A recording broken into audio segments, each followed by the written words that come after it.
What if I told you that one small inkstand was responsible for uniting an entire nation? Yes, you heard that right.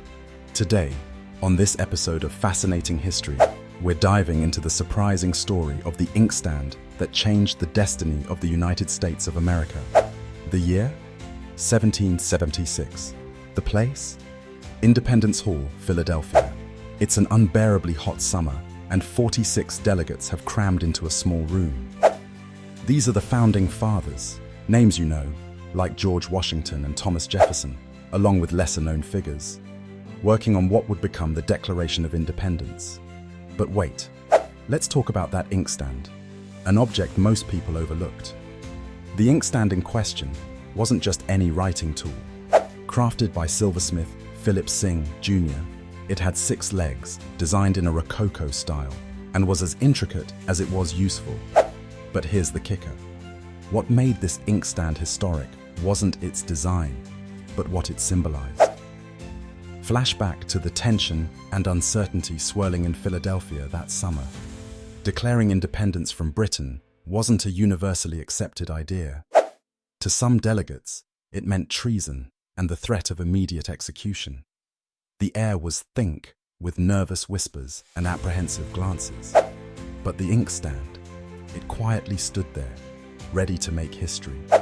When the final draft of the Declaration was prepared, the inkstand came into action. Dip by careful dip, it held the ink used to create some of the most transformational signatures in history. If you look closely at the Declaration, you'll see the bold John Hancock, of course, but also an array of signatures, 56 names in total. What makes this object even more extraordinary? For the Founding Fathers, it represented more than ink or paper. It embodied their collective decision to take a massive leap of faith. Remember, those signatures didn't just affirm independence, they were a dangerous act of defiance against one of the mightiest empires in the world. The inkstand transformed into a quiet yet powerful emblem of courage and unity.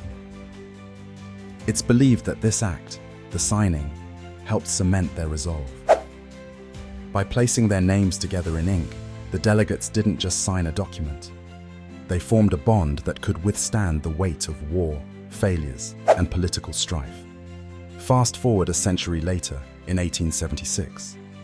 The inkstand, still intact, became an exhibit during the United States Centennial Celebration. As a relic of revolutionary history, it mesmerized thousands of visitors. People came not just to glimpse the object, but to experience the story it told, a story of grit, unity, and audacity that shaped a nation. Today, the Singh inkstand sits in the Independence National Historical Park in Philadelphia, a reminder that even the smallest objects can wield the largest influence. It still speaks without words, asking us to consider the power of unity and the enduring courage it takes to stand together for a common cause. So the next time you pick up a pen or see an inkstand, think of this. It's not just a tool. It's a symbol of decisions and commitments made in the face of fear and uncertainty. The inkstand united 13 colonies into what would become the United States, a nation whose story is, in many ways, still being written. Thank you for joining us for this episode of Fascinating History. Don't forget to like, share, and subscribe for more untold tales of the extraordinary objects that shaped our world.